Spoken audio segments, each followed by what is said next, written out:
Hi guys, welcome. Hope everyone is doing well and hope that you people have now come out of the disappointment of yesterday. We were all disappointed to see our team lose in the finals, but what is the takeaway from that is the consistency with which the team played and the hard work that the team put. Okay, so though we were not able to win the final match, we have shown that consistency and hard work, and it is going to pay the Indian team immensely in the future. And that's what I would like to tell you all, that when you're working hard, don't worry about the result. You always worry about the process.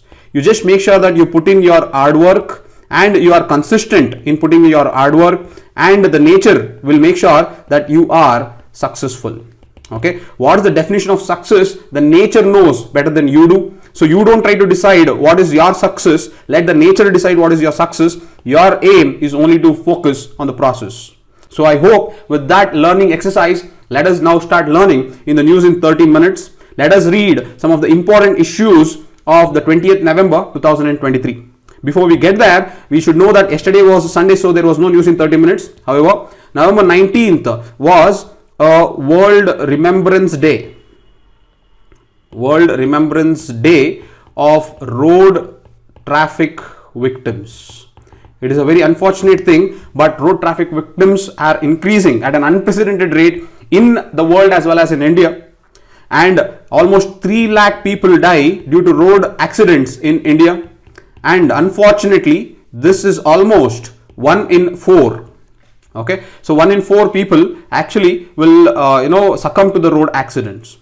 All right, so let us be very careful with respect to the road safety, and let us take all the precautions to make sure that such things will not happen. So with that, knowing about the importance of road safety, let us go on to look at the important issues on the 20th of November 2023.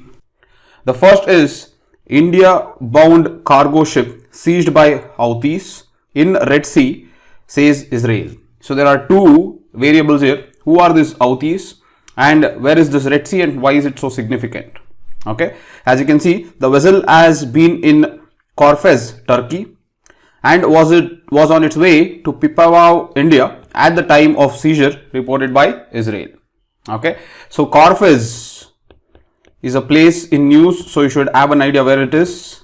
Okay, the next is Pipavav in India. Okay, two important ports in Gujarat that are making in news is, if I take this as Gujarat, okay, there is one port here called Mundra Port. This is a private port, and there is one more port here called Pipavav Port. Okay, the Pipavav Port is over an island called Shialbet. It's on an island called Shialbet. Okay, so Mundra Port is one private port that is there in Gulf of Kutch. This is the Gulf of Kutch, and Pipavav Port is in Gulf of Cambay. Okay, this is in Gulf of Cambay. And as I told you, see, whatever islands are there here, these islands are known as, or they end with the letter bet. For example, Alia Bet. Okay, so this is an island that is very rich with petroleum and natural gas in India. Okay, so this is some information that you should know. Mundra Port and Pipavav Port. Okay, more than 10% of India's maritime trade happens along Mundra Port. It also has or carries the largest tonnage. Okay, the Mundra Port carries the largest tonnage. Okay, both these ports are private ports. Okay, both these are private ports. Okay, now, so this is about the Indian part, the Pipavav, India. Okay, so the boat was coming to Pipavav, India via the Red Sea, and while it was coming via the Red Sea, it was Houthis who have seized this particular ship that was moving towards India. Okay, so now it is important for you to have a spatial sense of where is this Red Sea and what are the countries that are surrounding the Red Sea. As you can see, these are the countries that surround the Red Sea. Okay, so to illustrate, Egypt, Sudan, Eritrea, Yemen, Saudi Arabia, Jordan, and Israel. These are the countries that surround Red Sea. Red Sea connects at this point Suez Canal. Okay, it connects Suez Canal, and this is a very strategic point. This point is known as the Strait of Bab el Mandeb.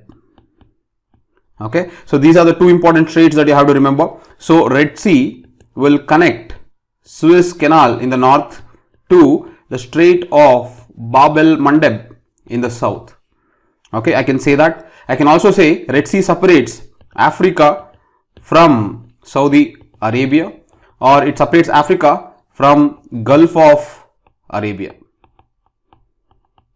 Okay, or Arabian Peninsula. Okay, all these are different ways of me defining what is a Red Sea. Okay, so the ship, when the ship was crossing this Strait of Bab el Mandeb, again Strait of Bab el Mandeb is very important. Strait of Bab el Mandeb is a narrow water line, okay, that connects two water bodies. One is Gulf of Aden and Red Sea. Okay, again I'll repeat, Strait is a narrow water body that connects two water bodies, that is Gulf of Aden and Red Sea. Okay, one more is Strait of Bab el Mandeb is bordering Yemen on the north and Djibouti. There's a country called Djibouti in the south. Okay, so this Strait of Bab el Mandeb is a very important choke point. If you choke this point, the access of European nations to Indian Ocean gets choked.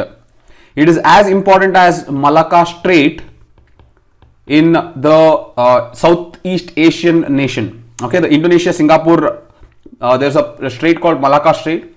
That is a choke point in the eastern part of Indian Ocean. Bab el Mandeb is the choke point in the western part of Indian Ocean. Okay, so you have to realize this. So I hope you got the spatial sense of what Red Sea is and how important Red Sea is. You also saw the countries bordering the Red Sea, Suez Canal, as well as the Strait of Bab el Mandeb. Okay, so with that, now let us now understand. So once you got the understanding of this Red Sea, now let us understand who are these Houthis. Okay, so basically Houthis are a rebel militia group. Okay, they are a rebel militia group, and they are Iran backed rebel group. Okay, they are Iran backed, and they belong to a minority in Yemen of Shias. The majority belongs to Sunni and the minority are Shias, and Houthis belong to these minorities, and they are also called, Houthis are also called Zaidiyya. Okay, they are also called Zaidiyya. Okay, these Houthis, they took over the Yemen capital. They took over the Yemen capital called Sana'a in 2014. Okay, and they control most of northern Yemen. Okay, the reason why they have taken control is they have main issue with Saudi Arabia. Okay, so basically Saudi Arabia is a country with Sunni Muslims. Okay, and they allege that this Sunni Muslim dominated Saudi Arabia. As you can see here, the Sunni dominated Saudi Arabia has a lot of financial and religious influence, over Yemen.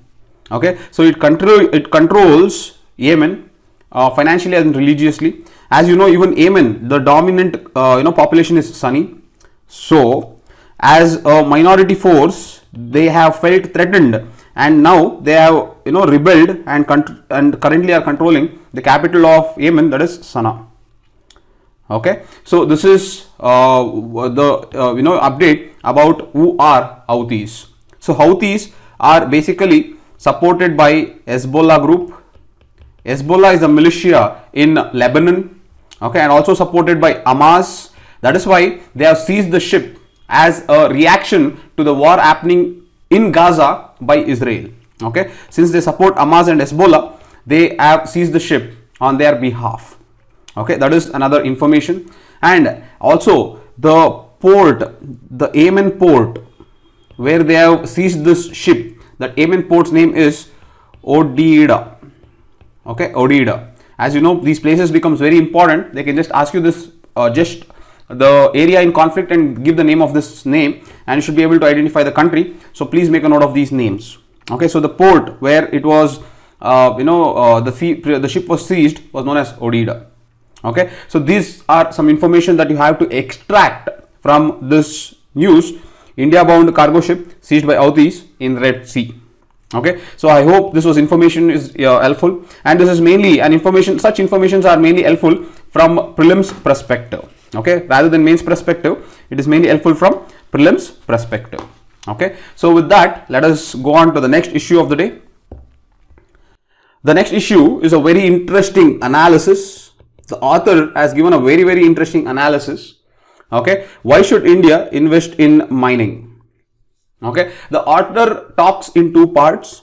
One, the author talks about what is the current economic development perception.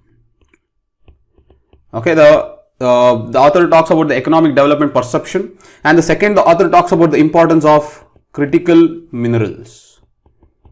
Okay, so let me first give you this very good analysis of the economic development perception. See, in the 1990s, there was something called Washington Consensus. Okay, in the 1990s, there is something called Washington Consensus. However, in the 2020s, there is a new trend that has started, that is known as New Boston Consensus. Okay, or at least the author says this should start. Okay, we have to transit from the Washington Consensus to New Boston Consensus. That is what the author tells. This is inclusive of India also. So the author is telling we have to do this in India as well. So what is this Washington Consensus? Washington Consensus is basically driven by macroeconomists. Okay, it is basically driven by macroeconomists, and here the countries are basically obsessed. The countries are basically obsessed by their GDP growth rate. They are basically obsessed by their GDP growth rate, and all their policies are designed to boost their GDP growth rate. Okay, so this is what is Washington Consensus. Basically, whatever policies comes, we are mainly confined to looking at what is the GDP growth because of that policy.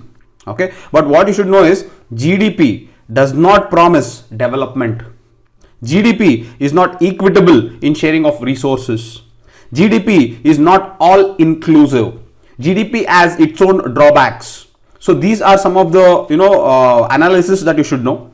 Now, because these are some of the lacunas in GDP, now the author tells we have to move from Washington Consensus to New Boston Consensus. The New Boston Consensus is nothing but they are driven by politicians, philosophers, and sociologists. They are driven by politicians, philosophers, and sociologists. Okay, and what is the importance of this? Here, the policies of the government should not be obsessed with GDP growth rate, but the policies should be obsessed with jobs and labor market. So the point is, here the author says India also is very much obsessed with GDP growth rate, and we have to transit towards jobs and labor market. Okay, so what is happening is the economy is in India, the economy is driven by those sectors that are creating GDP growth, but the economy is creating jobless growth as well. This is one of the drawback. So we have to stop obsessing over GDP growth rate and focus on the policies that will improve jobs as well as labor market, that in turn will help skilling our labor force. As you know, India's demography is very young, and we need to focus on jobs in labor market rather than being obsessed with GDP and growth rate. Okay, so this is a very good perception that this author gives. And one more concluding remark that the author has given is, let me come back to the other things later. In the economic perception, one more thing that the author has told is, the author states in the 12th 5-year plan, okay, that was prepared by the Planning Commission, they say with every percentage point, every 1 percentage point of growth in economic activity. Okay, with every 1 percentage point of growth in economic activity, mining creates 13 times more job than agriculture. Mining creates 13 times more job than agriculture, 6 times more job than manufacturing. Okay, so look at this. Look at the amount of labor intensity that mining as an activity has. Okay, so mining is creating 13 times the job than agriculture, and mining creates 6 times the job in manufacturing. So what the author tells is the main importance in India, or the main importance in policy making, should be towards mining. Okay, by creating more opportunities in mining, you can allow the no skilled or semi skilled laborers to transit from agri into mining. Okay, so that is what the author says. The author also gives a very good concluding remark. The concluding remark that the author says is, currently MGNREGA has 150 million Indians. Okay, 150 million Indians, and the most important job of the Indian government is to make sure that these MNREGA job seekers get a job elsewhere. Okay, so the economic success is minimizing. The economic success should be based on minimizing the MGNREGA demand. That is what the author says, and that should be the parameter to measure India's economic success. As you know, very wonderfully written. The author gives a very good concluding remark. So if we have to measure our economic success, we have to measure it on the basis of how much jobs we have created, and that will be reflected on the demand for MGNREGA. The minimizing of MGNREGA shows that we are creating more jobs. So this is one perception that the author has given, and this analysis is very good that you can use in especially in your GS3 economy section as well as your essay. Okay, such perceptions and analysis are very, very good. So India has to transit from Washington consensus to Boston consensus. This is what the author says. And the next is coming to critical minerals. The author says, let me just go back there. Now look at this. Why India should invest in mining? On one side, the author says that because we have to focus on Boston consensus. The second is, the author says the importance of critical minerals. Okay, critical minerals are taking the center stage in the world. Okay, the reason is critical minerals and its applications are many, especially in technology. As our economy becomes more and more dependent on technology, and technology becomes more and more dependent on critical minerals. That is why the critical minerals are taking a very, very significant place in every economy in the world.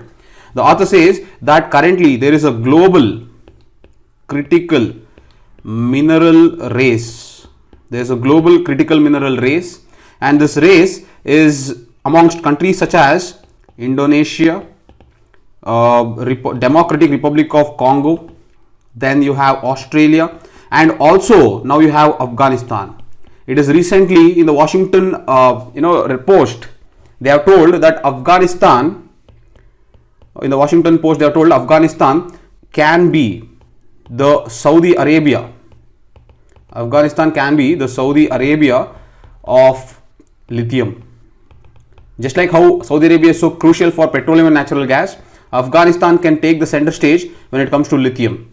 Okay, so these are some of the countries that are in the global race for critical minerals. The reason why it is so is because as more and more economy is dependent on technology, if you take renewable energy, okay, if you take electronics, okay, if you take machines, okay, if you take artificial intelligence, so more and more technologies come. All these technologies or semiconductors, all these technologies are dependent upon the critical minerals. Okay, so hence critical minerals are playing a very vital role, and what author says is India also should start exploring as well as exploiting in India. As the author has already told, mining itself is very labor intensive, so not only will it help give jobs, but also mining these critical minerals will help India become self-sufficient in critical minerals, which are very, very strategic. Okay. Now, as I have given a text here, government has released a list of 30 critical minerals in India. These 30 critical minerals are antimony, beryllium, bismuth, cobalt, copper, gallium, germanium, graphite, hafnium, indium, lithium, molybdenum, niobium, nickel, Pg, phosphorus, potash, rare earth elements, rhenium, selene, silicon, strontium, tantalum, tellurium, tin, titanium, tungsten, vanadium, zirconium, selenium and cadmium.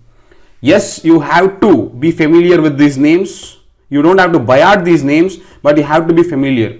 If they give you a list of minerals and tell you which are all critical minerals according to the government of India, you should be able to get those minerals right. Okay, so please look at them again and again, get a familiarity with all these names. It is very important. Okay, now I will just show you one more diagram on how much dependent India is on import of these critical minerals. Look at this. If we take critical minerals, India's net import reliance in 2020 is, if you see, lithium 100%, cobalt 100%, nickel 100%, vanadium 100%, niobium 100%, germanium. Look at this. All these are critical minerals you just read.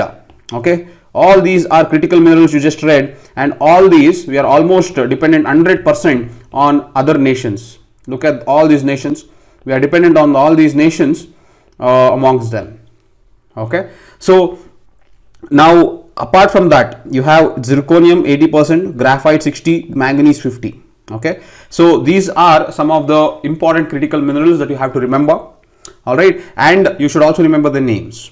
All right, so this is what the article talks about. A very, very good analysis of the article which you can use in your GS3 paper, especially in analyzing the economic development and the measurements in the economic success.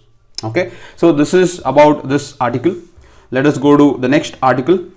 The next is again very important issue that the entire country is facing. The other oil import India needs to worry about.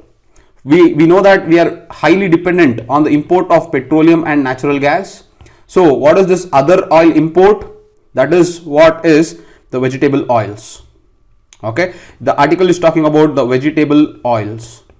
Okay, so as the article says, over 60% of India's consumption requirements are being met through imports. Okay, so that is the first point that you should know. Okay, 60% of the demand is met through imports. That is huge. Correct. So the next is, then what is India's production? See, now if I'll take the year 2022-23. Okay, and if I take the total production in India, that is, once again, the domestic production in India is somewhere between 10 million tons, whereas the imports is almost 16 million tons. Okay, and this import is increasing tremendously. If I see the past of India, for example, if I take 2013 and 14, okay, the import was somewhere at 11.6 million tons, and see at 2022-23 the imports are increasing. That means the domestic production is becoming stagnant. That is what is the a reflection by reading these stats. To repeat again, if I take vegetable oils, 60% of these oils are being imported, and in 2022-23, if domestic production is 10 million tons, the import of vegetable oil is 16 million tons. Okay, and if I compare the imports in 2013-14, it was 11 million tons, and it has increased to 16 million tons, which shows that we are more becoming import dependent rather than domestic self-sufficiency. So the domestic production is not happening. Our agricultural policies are not being successfully able to incentivize the farmers to grow oil seeds. This is a failure. Okay, so this is what this article talks about. You should know this facts because the facts can come directly in the statements in prelims. However, the question in mains can also come in GS3. So in GS3 it can come from economy also, from agricultural angle also. So in both the angles you should be ready to answer this. Okay, so this is the problem with the oil seeds and the dependence of vegetable oils in India. Okay, now just to give you an insight of the imports, as I told you, 60% of the imports is coming from outside countries, that is almost 16.5 million tons. Okay, now these imports basically are coming from three nations. I'm sorry, it is coming in three types of oil seeds. One is palm oil, okay, another is soya bean, and another is sunflower. Okay, these are the three dominant types of oil that is imported in India. Palm oil is 9.8 million tons, soya bean is 3.7 million tons, and sunflower is 3 million tons. Okay, and this palm oil is mainly coming from Indonesia, Malaysia, and Thailand. As you know, these Southeast Asian nations are known for growing palm trees. Hence, we import palm mainly from Southeast Asian nations. If I take soya bean, soya is majorly grown in South America. So mainly our soya bean is coming from Argentina and Brazil. Okay, so majorly it is grown in South America. This is grown in Southeast Asia. Okay, and sunflower is mainly coming from Russia and Ukraine. Okay, so this is how you remember. All right, palm coming from Southeast Asia, soya bean coming from South America, and sunflower coming from Eastern Europe. Okay, so these are the three places from which we are importing the 60% of the vegetable oils that we are dependent on. Okay, now if you know the imports, now coming to the domestic production. As you know, the domestic production only meets 40% of the demand. Okay, and the 40% of the demand, it constitutes, so if I take edible oil, all right, there are broadly 6, 7, 8, 9, 10. There are 10 types of edible oil. Okay, there are 10 types of edible oil. You should know this from the prelims angle. That's why I'm giving you the table. Okay, so there are 10 types of edible oil. Okay, the first is mustard. Okay, mustard is the largest grown edible oil in India. Okay, we are not, as you saw, import is not mustard. Import is mainly palm, soya bean. Import is mainly palm, soya bean, and sunflower. Okay, so we are mainly dependent on these three for import, but mustard we grow almost 39.8 lakh tons. Okay, so that is the first most grown oil seeds in India. Keep this statistics.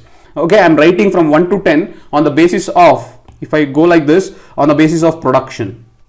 This will be the highest and this will be the lowest. Okay, so going from first, that is mustard. The next is soya bean.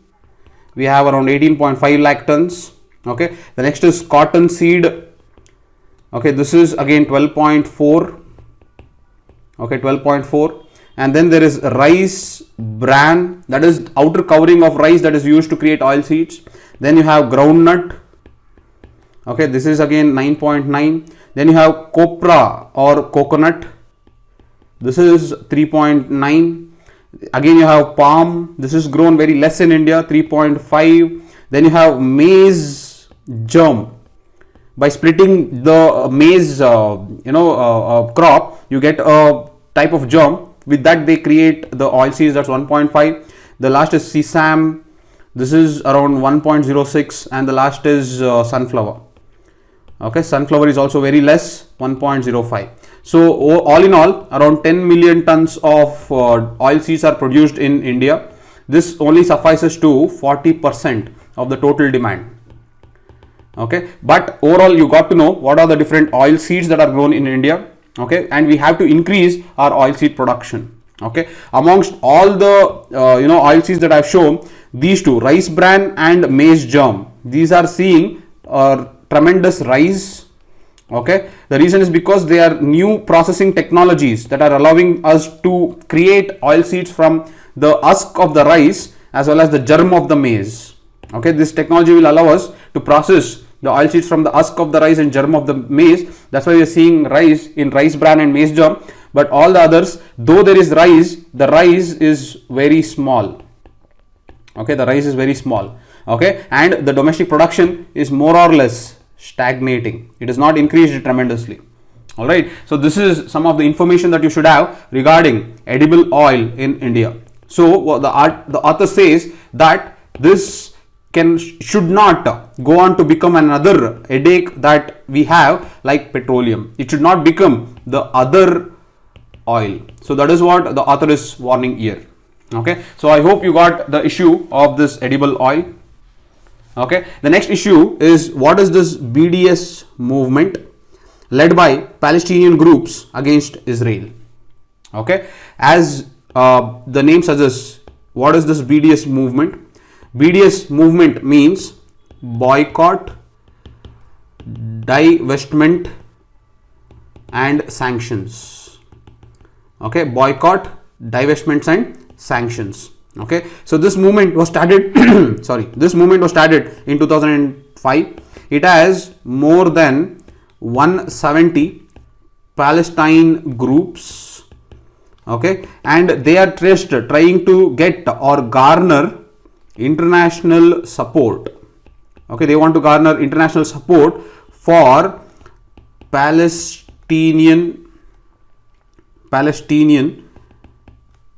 human rights. Okay, they want to garner more international support for Palestinian human rights. Okay, so they say that they want to, in a non-violent manner, they want to pressurize Israel to compile with UN resolution. They want to pressurize Israel to compile with UN resolution 194. Okay, this UN resolution 194 was adopted in 1948. Okay, it was adopted in the backdrop of Israel-Arab war, and this resolution resulted in the creation of Israel. So they want Israel to recognize this border that was created at that point in 1948 and to give back those lands that have been occupied since 1948. So this is what is the BDS movement. Okay, and how do they intend to do this? They intend to do this in a very similar manner like non-cooperation and civil disobedience. So this BDS movement says they would like all the companies that are investing in Israel to withdraw. Okay, they want them to withdraw from the cultural realm, from the sports realm, from the academic realm, as well as different other financial institution realm. So when all the companies starts withdrawing, that will pressurize Israel to realize the UN resolution of 194. This is the overall idea of BDS. It is creating an avatar of non-violence, anti-apartheid, similar type of movement. However, Israel government has criticized this particular movement as telling that it is against Jews and Jewish population. Okay. Anyways, so this is what is BDS movement. What it does or what is the actual essence is not important for us, but this, from the prelims perspective, you should have an idea of what this is and where is this BDS movement taking place. Okay, so I hope you got a clarity of what is this BDS movement is. Okay, and the last issue of the day is steering road safety in India back onto the right lane. As I told you, November 20th, I told November 19th is the World Day of Remembrance. Is the World Day of Remembrance of road traffic rules or road traffic victims. November 19th is the World Day of Remembrance of Road Traffic Victims. In the beginning I told 20th, it is yesterday, that is November 19th. I'm really sorry for that. Okay, and this, as you see, the reason why we have to discuss this is 1 in every 4 road deaths around the world takes place in India. Okay, this accounts to almost 3 lakh deaths in 1 year. Okay, 3 lakh deaths in 1 year. Okay, and this will come up to more than 34 deaths. Okay, 34 deaths per hour. Okay, every day. That is very huge. Okay, and the article also says that because of these casualties, we are losing almost 5% to 7% of India's GDP. Okay, now this is what is this article talking about. These stats are important again in your GS3. Okay, you can use it in your infrastructure or you can use it in your economy. some of the challenges that we are facing, because we are going at a very robust pace when it comes to economic development, especially freight corridors, developing of national highways, connectivity projects. So we are increasing our connectivity projects at a very fast pace. But what about safety? If we take railway safety and road safety, are we compromising this safety? So in that angle of analysis, this becomes very, very important. Okay, so please make sure that you have some facts on this. Now, one more thing, what is important is the government. Before the government, let me just tell, there is something called SDG 3, Sustainable Development Goal 3. In this SDG 3, which says, SDG 3 says, ensure healthy lives and promote well-being of all. Ensure healthy lives and promote well-being of all. Okay, in this there is something called SDG 3.6. Okay, this SDG 3.6 says that we have to halve the number of global deaths and injuries. Okay, we have to halve the number of global deaths and injuries due to road crashes. Okay, so this is what is SDG 3.6, and in this behalf we have come up with something called Motor Vehicle Amendment Act 2019. Okay, so this actually has several provisions that actually will incline towards road safety. Okay, not only will it incline towards road safety, it is also promoting public transport, and it is making public transport accessible as well as affordable, so that more and more people use this public transport, okay, as well as safety. Okay, so this is what is the Motor Vehicle Amendment Act 2019 to realize the goals of Sustainable Development Goal 3.6.